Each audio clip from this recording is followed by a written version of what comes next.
My perfect sister got engaged and demanded I give her my dream wedding venue that I'd been saving for since 16, and now my parents are threatening to cut me out of their will if I don't give it up. But Grandma heard this and called with some shocking news and made everyone's jaw drop. I, 25F, really need some advice about a situation with my sister, 28F, that's tearing my family apart. I'm literally sitting in my car crying as I type this because I don't know what to do anymore. I've been saving for my dream wedding venue since I was 16, carefully putting away every spare dollar I could find, and now my sister is demanding I give it up to her. The situation has gotten so bad that my parents are threatening to write me out of their will if I don't comply. I know this might sound trivial to some people, but this venue represents the one thing I've never let my sister take from me, and I'm at my breaking point. Some background: my sister Emma has always been the golden child. She's beautiful, successful, and can do no wrong in my parents' eyes. Growing up, everything I had or wanted eventually became hers because she deserved it more. When I got a new phone for my birthday at 13, Emma had a complete meltdown at the dinner table, screaming about how unfair it was that I got a better phone than her. She threw her plate across the room and locked herself in her bedroom for 2 days, refusing to come out. My parents eventually gave her my phone and got me a basic model instead, saying I needed to be understanding of my sister's feelings. The cheerleading incident in high school was even worse. I practiced for months to make the squad, staying after school every day to perfect my routines. When I finally made it, Emma went ballistic. She wasn't even interested in cheerleading before, but suddenly she had always dreamed of being a cheerleader. She cried to our parents about how I was stealing her spotlight and trying to overshadow her. My parents made me quit the team the next day, saying Emma's mental health was more important than my hobby. Emma quit the squad 3 weeks later, saying it was boring, but I wasn't allowed to rejoin. This has been the pattern my entire life. The one thing I've never given up on is my dream wedding venue, the Rose Garden at Hampton Estate. I fell in love with it when I attended a cousin's wedding there at age 16. It's this stunning historic mansion with beautiful gardens, and I've been putting away money every month since then to afford it. I'm not even engaged yet, but this venue means everything to me. It's the one thing I refuse to let Emma take away. Well, last week Emma got engaged to her boyfriend of 6 months, Tyler. The engagement itself was a shock since they'd only met at a charity gala in January, but Emma has always moved fast when she wants something. During the engagement dinner at my parents' house, which of course had to be a lavish affair with all our relatives present, she waited until everyone was seated to make her grand announcement. She clinked her champagne glass to get everyone's attention, then with this sickeningly sweet smile, she announced that she and Tyler would be getting married at the Rose Garden. The way she looked directly at me while saying it made it clear she knew exactly what she was doing.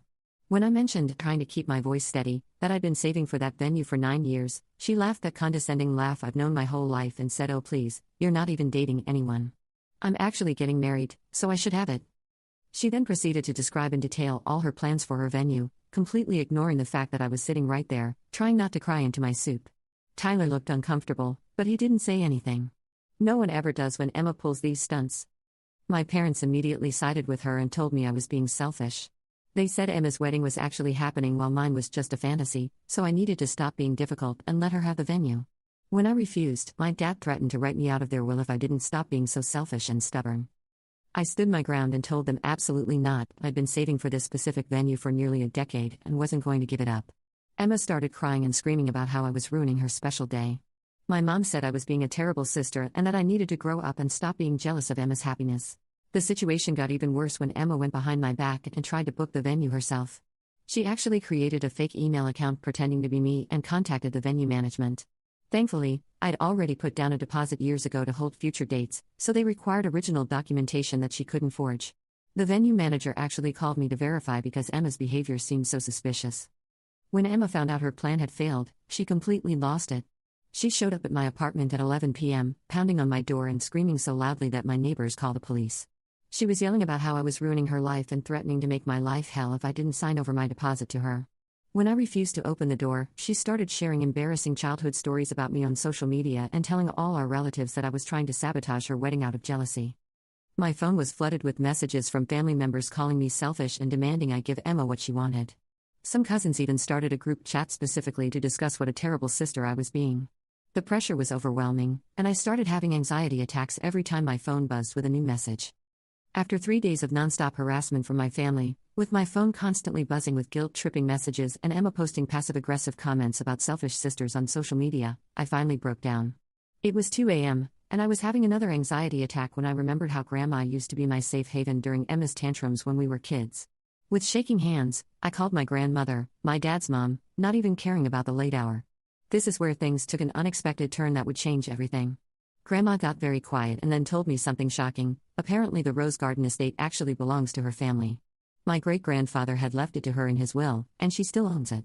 She had never told anyone in the family because she wanted to avoid drama over who would inherit it. Grandma was furious when she heard how Emma and my parents were treating me. She immediately called my dad and told him that she was leaving the entire estate to me in her will, not just the venue rights, but the whole property. She said anyone who tried to bully me over it would be completely cut out. The fallout has been explosive. Emma is hysterical, calling me every name in the book and saying I manipulated Grandma against her. My parents are freaking out because the estate is worth millions. They're now trying to backtrack and say they were just upset and didn't mean their threats about disinheriting me. But Grandma isn't having any of it. She's already met with her lawyer to make the changes official. I feel vindicated but also guilty. Part of me wonders if I should just let Emma have her wedding there to keep the peace. But another part of me is so tired of always having to give up everything to her. This venue has been my dream for so long, and for once, I want to stand my ground. Update 1. Thank you all for the overwhelming support and advice. A lot has happened since my original post, and I wanted to give you an update. First, Emma showed up at my workplace with our mom, causing a huge scene in the lobby. She was wearing her wedding dress, yes, she'd already bought one even though she didn't have a venue, and was screaming about how I'd stolen her inheritance and ruined her perfect wedding. She had printed out copies of a contract she'd drafted, demanding I sign over exclusive rights to use the venue. My coworkers watched in shock as she threw the papers at me and started knocking things off people's desks when I refused to sign. Security had to physically escort them out as Emma kept screaming that I was dead to her, and that she would make sure everyone knows what kind of sister you really are. My mom just stood there the whole time, nodding along with Emma's hysterics like this was perfectly normal behavior. My boss, who thankfully witnessed the whole thing, was incredibly understanding but suggested I work from home for a few days. She even helped me document everything for my lawyer, saying she'd never seen anything quite like it in her 20 years of management. My dad then tried a different approach. He called offering to compensate me if I would convince Grandma to change her mind. He offered to buy me a car and pay for my future wedding anywhere else I wanted. When I refused, he got angry and said I was tearing the family apart with my selfishness. But the most shocking development came from my grandma. She invited me over for tea at her beautiful Victorian home, the same house where my dad and aunt grew up. As we sat in her sunroom overlooking her prized rose garden, she revealed even more family history that made me understand why she was taking such a strong stand now. Apparently, Emma isn't the first golden child in our family to act this way. Over tea and my grandmother's famous lavender cookies, the one she only makes for serious conversations, she shared painful stories from the past that she'd never told anyone. My aunt, Dad's sister, had pulled similar stunts years ago, demanding family heirlooms and throwing tantrums until she got her way. She had actually managed to get her hands on my great-grandmother's antique jewelry collection, which should have been split between her and my dad. She threw such an epic tantrum at a family Christmas party, breaking dishes and threatening to tell everyone about my grandfather's secrets, which Grandma later told me were completely made up, that my grandparents gave in just to keep the peace. Grandma showed me pictures of my great-grandmother wearing those same jewels at her own wedding at the Rose Garden, her eyes tearing up as she described how she'd always hoped to pass them down through generations of family brides. She said watching my aunt sell those priceless family heirlooms piece by piece to fund her shopping addiction broke her heart, and she'd regretted not putting a stop to it then. History repeats itself, she said quietly, stirring her tea, but only if we let it. She showed me old photos of the estate from when it was first built and told me stories about growing up there. It meant so much to hear these family stories and feel like someone finally understood why this place was so special to me. Grandma has invited me to start helping her manage the property, saying it's time I learn about my inheritance. Update 2. Things have escalated dramatically. Emma got engaged in June and wanted an October wedding this year. Since I wouldn't give up the venue, she and my parents tried to go around me and Grandma. They contacted the current venue management company, which handles the day-to-day operations, and tried to book it using my mom's maiden name to hide their identity. Fortunately, Grandma had already informed the management company about the situation. When they realized who Emma was, they refused to book it. Emma completely lost it. She showed up at the estate during another weddings tour, causing a huge scene and had to be removed by security. The other couple was obviously upset, and now Grandma is worried about the venue's reputation. She's decided to terminate the contract with the current management company when it expires next month. She's asked me to take over managing the property full-time, saying she trusts me to protect our family's legacy. Update 3. It's been 3 months since my last update, and I finally have some good news to share. After Emma's scene at the estate, she was forced to face some hard truths. The incident went viral locally after someone posted a video titled Bridezilla Crashes Wedding Venue Tour, which got picked up by several local news stations. In the video, you can clearly see Emma screaming at the tour guide and throwing a vase of flowers when she was told she couldn't book the venue. The couple taking the tour looked absolutely terrified, and their video of the incident has over 100,000 views now. Emma faced serious backlash from the community, with several local wedding vendors actually blacklisting her. Her workplace even asked her to take a leave of absence because clients were uncomfortable working with her after seeing the video. But the final straw came when Tyler, her fiancé, saw the video. He had been out of town on business when it happened, and Emma had told him a completely different version of events. When he saw how she actually behaved, he was horrified. He postponed the wedding indefinitely, saying they needed to work on some things, particularly her anger management and entitlement issues. Emma has started therapy, and for the first time in her life, she's having to confront her entitled behavior. Her therapist apparently helped her understand how her actions have affected others, particularly me. She sent me a lengthy email apologizing for her actions, and for once, it wasn't about her feelings or what she wanted.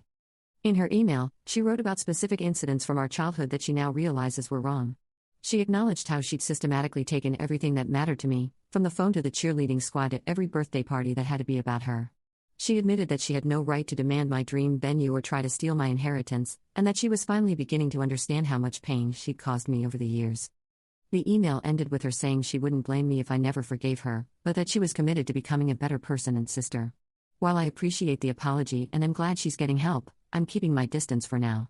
25 years of trauma doesn't disappear with one email, no matter how heartfelt it might be. My parents are another story. They're still trying to pressure me to share the inheritance with Emma, but Grandma shot that down firmly. She's made it clear that the estate will be solely mine, and any attempt to contest it will result in them being cut out of her will entirely. The best news is that I've absolutely fallen in love with managing the estate. I've discovered a passion for event planning and historic preservation. Grandma and I have been working together to restore some of the original gardens, and we've already booked several weddings for next year. And yes, I'm still saving for my own wedding there someday. But now, instead of just being a dream venue, it's become my life's work. I'm proud to be preserving this piece of family history, and for once, I'm not giving up what matters to me. Final update: it's been a year since my original post, and what a year it's been. The estate has become more successful than ever under my management. We've been featured in several wedding magazines, and our booking calendar is full for the next 2 years. Emma's relationship didn't survive the fallout from her behavior. Her fiancé broke things off permanently after discovering more about her pattern of entitled behavior. She's still in therapy and has made some progress, but we maintain very limited contact. My parents finally apologized after Grandma threatened to sell her other properties rather than leave them as inheritance. It wasn't the most sincere apology, but at least they've stopped harassing me about the estate. The biggest surprise? I actually am engaged now. I met my fiancé, James, through the estate. He's a historical preservation architect who came to consult on some renovations. I was giving him a tour of the property, pointing out areas that needed work, when we discovered we shared a passion for historical architecture and preservation. He was particularly fascinated by the original Victorian greenhouse that needed restoration, and we spent hours discussing different preservation techniques and the history of the estate. One coffee meeting to discuss renovation plans turned into dinner, where we talked until the restaurant was closing. James confessed later that he'd actually taken on our project for a much lower fee than usual because he was so intrigued by both the property and its passionate young manager. We started dating while working on restoring the greenhouse together, and he says he knew he was in love with me the day I spent 6 hours researching period-appropriate glass panels just to make sure we got the details right. When he proposed, he orchestrated the perfect surprise. He told me we needed to check something in the newly restored greenhouse at sunset. When we arrived, he had filled it with hundreds of the same roses that my great-grandmother had grown there, which he tracked down through historical records. He'd even found an original catalog from the 1920s showing the exact variety. He got down on one knee surrounded by these historically accurate flowers and said he couldn't imagine spending his life with anyone else who cared as much about preserving beauty and history as I do. What makes it even more special is that James completely understands my attachment to the rose garden. He says he fell in love with both me and the estate, and he's been incredibly supportive through all the family drama. When he proposed, he did it in the same spot where I first fell in love with the venue at age 16, under the ancient oak tree in the main garden. We're planning our wedding for next spring, and yes, it will be at the rose garden. I've been working with a historian to recreate elements from my great-grandmother's wedding, including replanting her favorite roses and restoring the original garden paths. James has been incredible, using his expertise to help ensure every detail is perfect while making sure I don't get too overwhelmed with the planning. Emma has been invited, on the condition that she continues her therapy and maintains appropriate boundaries. Her relationship with Tyler didn't survive. He broke things off permanently after discovering more about her pattern of entitled behavior when several of our cousins reached out to warn him about her past. She's still in therapy and, according to our mutual friends, seems to be making genuine progress in understanding her behavior. My parents are still walking on eggshells around me, but they've promised to behave during the wedding. Mom actually broke down crying during a recent visit, admitting that she and Dad had failed me by always giving in to Emma's demands. While I appreciate the acknowledgement, I'm taking it with a grain of salt. They made similar promises before, only to revert to their old behavior when Emma threw her next tantrum. Grandma will be walking me down the aisle. It just feels right after everything she's done for me.